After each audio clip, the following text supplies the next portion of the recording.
Hello, my name is Stephanie Godina, and today I'm going to show you a program that solves any statically determined truss. So let's actually go ahead and run it. And first things first, it's going to ask you to set your axis. So since this is an example, I'm just going to set 20 by 20. So then let's go under menu, let's go under add nodes. And as soon as you start your first node, it's going to tell you which position you're actually in. So as you can see, your X and Y. If you go outside the axis, it's going to stop because it's only meant for inside. So let's actually continue building this. So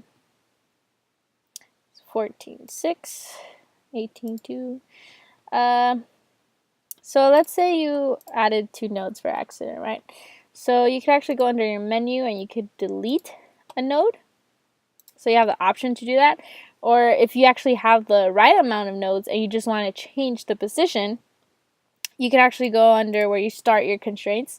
You can put here, and then let's say your X, you want it to be 10, and your Y is going to be 2.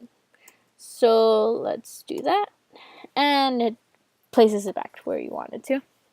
So let's go back to constraints as I was saying. So constraints allows you to change your X and Y position if you would like to.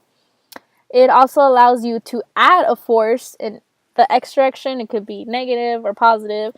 It allows you to enter a force in the Y direction, again, negative or positive.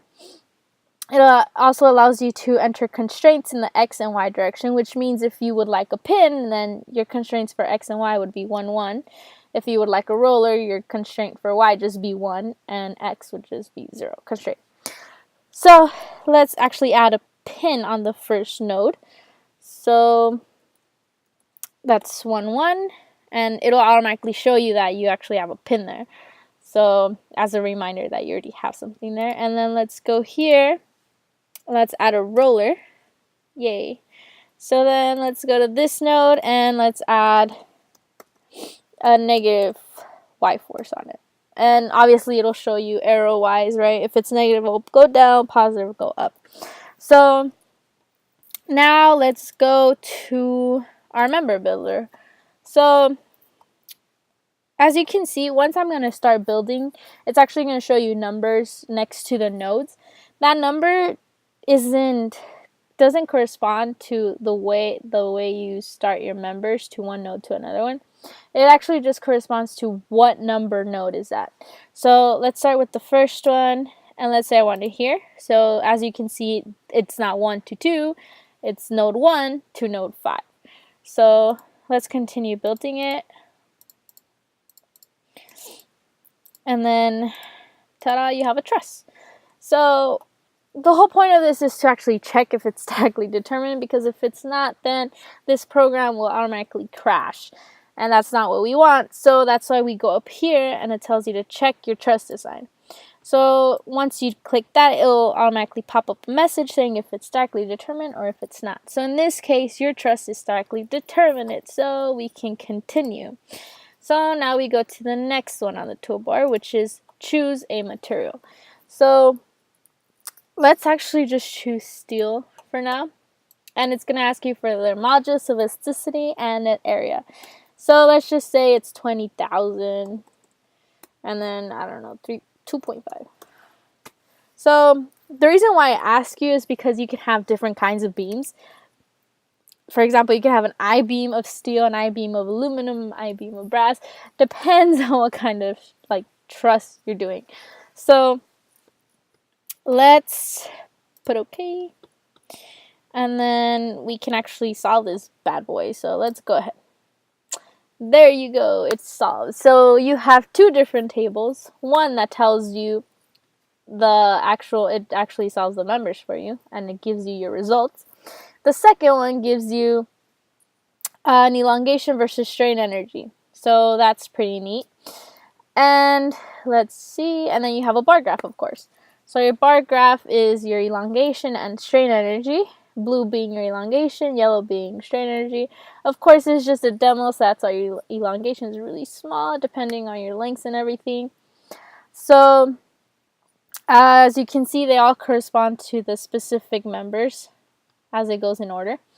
And then we go here. The reason why I put table, the same reason, because you can't see elongation. It also gives you a precise amount of what it is. So then we can go under here, and then it tells you two headers. It gives you the joints of forces, and it gives you the actual forces. So the joints, as you can see, F stands for forces, CX is your constraints in that direction. So we have forces from joint 1 to 5. The reason why it's blue is because it says instant tension. So if we go back to our results, it's positive, so it is tension. We go to force joint 1 to 2. It's red, which means it's in compression, which means the force should be negative, which it is. So all this is actually pretty neat once you have like this huge matrix of just a lot of members on there. So another neat thing about this is that once you go to file and you want to actually save the information, it'll save two things. It'll save one, your whole matrix that contains all your x, all your y positions, all your forces in the x, all your forces in the y, your constraints in x and your constraints in y, and also to which joints they're actually connected to. And the second thing that it will save would be your actual results. So this is kind of a neat thing. So let's save it as A underscore, I don't know, Truss practice. I don't know. Yeah, Truss practice. So let's save it as that. And this would actually be your result part. So let's put A underscore Truss. No, results. Truss practice.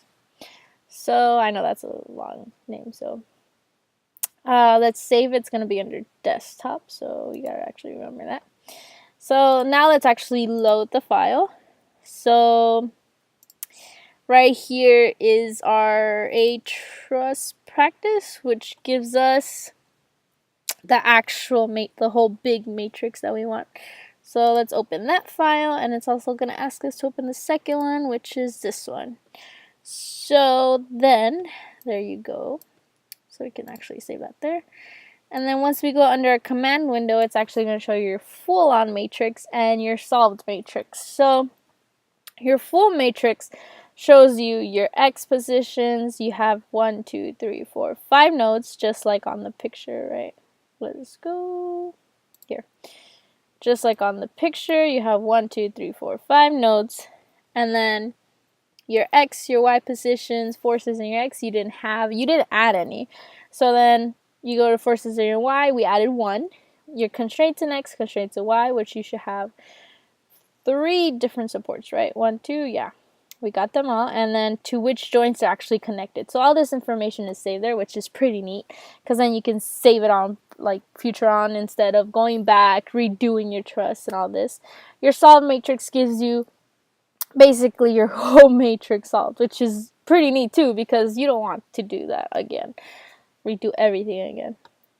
So that was basically it of this GUI, and hopefully you liked it. Yeah, so if you want to ever solve the statically determined truss, this is the way to do it. Alright, thank you.